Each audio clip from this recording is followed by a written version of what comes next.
সকলকে স্বাগত জানাই আমাদের জ্ঞান দিগন্ত ইউটিউব চ্যানেলে।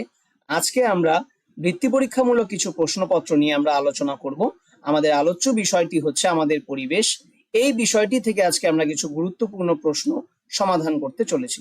সরাসরি প্রশ্নে যাওয়া যাক। প্রথম প্রশ্নটি হচ্ছে, ভিজে জামা কাপড় ড্যাশকালে তাড়াতাড়ি শুকিয়ে যায়? সঠিক উত্তরটি হচ্ছে শীতকালে। পরবর্তী প্রশ্ন, রেড পান্ডা ড্যাশ জেলায় দেখতে পাওয়া যায়? দার্জিলিং জেলায়। পরবর্তী প্রশ্ন, ড্যাশ কালে বিকেলে খেলার সময় বেশি পাওয়া যায়? গ্রীষ্মকালে। পরবর্তী প্রশ্ন, মহাকাশে পাঠানো প্রথম প্রাণীটির নাম কি? লাইকা নামে একটি কুকুর। পরবর্তী প্রশ্ন দেখব, যন্ত্রপাতিকে ইংরেজিতে কি বলা হয়? টুল বলা হয়। পরবর্তী প্রশ্ন, রামায়ণ মহাভারতের মতো গল্প দিয়ে তৈরি হয় ড্যাশ নাচের কাহিনী? ছৌ নাচের কাহিনী। পরবর্তী প্রশ্ন, পাহাড়ের গায়ে ড্যাশ পদ্ধতিতে চাষ করা হয়?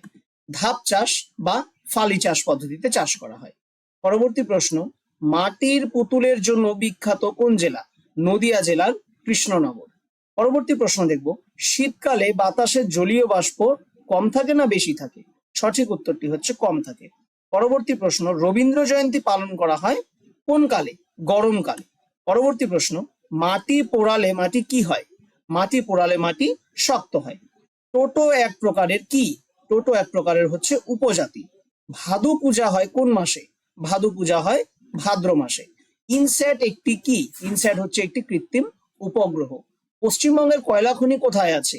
পশ্চিমবঙ্গের কয়লা খনি আছে হচ্ছে রানীগঞ্জে। পরবর্তী প্রশ্ন, হাত পাখা তৈরি হয় কোন পাতা দিয়ে? তাল পাতা দিয়ে। এক সময় খাবারের খোঁজে ঘুরে ঘুরে বেড়াতো ড্যাশ সমাজের মানুষেরা? সঠিক উত্তরটি হচ্ছে যাযাবর। কুকুরকে মানুষ পোষ মানিয়েছিল আত্মরক্ষার জন্য। প্রথমে মানুষ কি দিয়ে চাকা বানাতো? কাঠ দিয়ে, অর্থাৎ কাঠের যে গুঁড়ি ছিল সেই গোল গুঁড়ি দিয়ে মানুষ চাকা বানাতো। পরবর্তী প্রশ্ন দেখব, কোন গ্রহের বলয় আছে? শনি গ্রহের। একটি ভেষজ উদ্ভিদের নাম লেখো। নিম, কালো মেঘ, তুলসী প্রভৃতি। কোন ঋতুতে দিন বড় রাত ছোট হয়? গ্রীষ্মকালে। মহাকাশে পাঠানো প্রথম প্রাণীটির নাম কি? আমরা এর আগের প্রশ্নেও দেখেছি, লাইকা নামে একটি কুকুর। একটি গৃহপালিত পাখির নাম? মুরগি, পায়রা, হাঁস। পরবর্তী প্রশ্ন, মুগা রেশম মথ ভারতের কোথায় পাওয়া যায়? আসামে। সাঁওতাল মেয়েরা কোন গান গাইতে গাইতে নাচে? ঝুমুর গান। পশ্চিমবঙ্গের কোথায় কোথায় চা পাতা তৈরির কারখানা আছে? দার্জিলিং, জলপাইগুড়ি বা আলিপুরদুয়ারে। প্রথম প্রাণের জন্ম কোথায় হয়েছিল? জলে। পরবর্তী প্রশ্ন, শান্তিনিকেতন কোন মেলার জন্য বিখ্যাত? পৌষ মেলার জন্য বিখ্যাত। ছৌ নাচের মুখোশ কি কি জিনিস দিয়ে তৈরি হয়? ছৌ নাচের মুখোশ মূলত আঠালো কাদামাটি, কাগজের মণ্ড, পুরনো কাপড়, চক পাউডার বা খড়িমাটি ও গালা দিয়ে তৈরি হয়। পরবর্তী প্রশ্ন দেখব, পাহাড়ি অঞ্চলে কি কি চাষ ভালো হয়? পানীয় ফসল, ফলমূল, মশলা ইত্যাদি চাষ পাহাড়ে ভালো হয়। পরবর্তী প্রশ্ন দেখব, ঋতু অর্থাৎ গ্রীষ্ম ঋতু ও শীত ঋতুর মধ্যে দুটি পার্থক্য। তাপমাত্রা ও আবহাওয়া।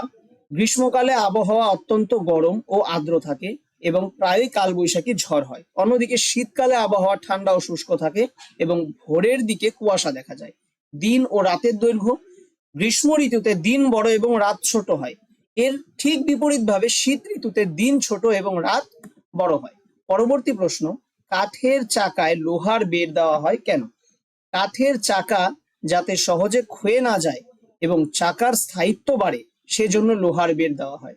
লোহার বেড়টিকে প্রথমে কাঠের চাকার চেয়ে সামান্য ছোট বানানো হয়।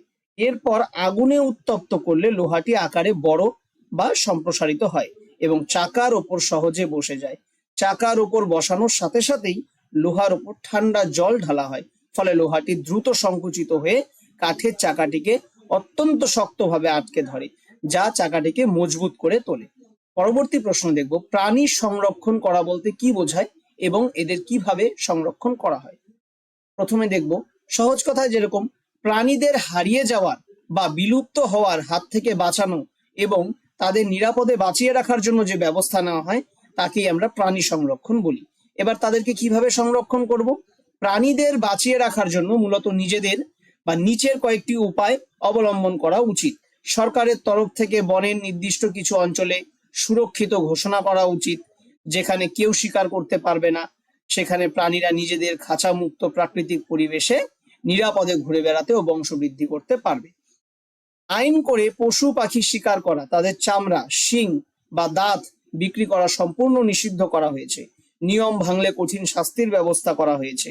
প্রাণীদের আসল বাড়ি হলো জঙ্গল, তাই গাছপালা বা জঙ্গল কেটে তাদের বাসস্থান ধ্বংস করা বন্ধ করতে হবে। জঙ্গল বাঁচলে প্রাণীরাও খাবার ও আশ্রয় পাবে।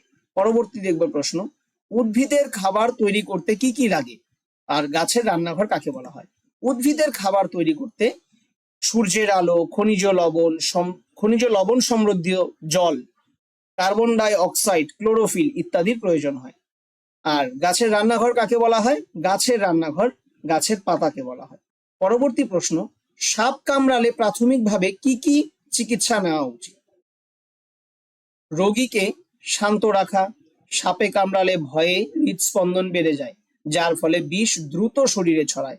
তাই রোগীকে আশ্বস্ত করতে হবে এবং শান্ত রাখতে হবে। ক্ষতস্থান স্থির রাখা। যে হাত বা পায়ে সাপ কামড়েছে সেটি একদম নাড়াচাড়া না করে সোজা ও স্থির রাখতে হবে। ক্ষতস্থান পরিষ্কার করা।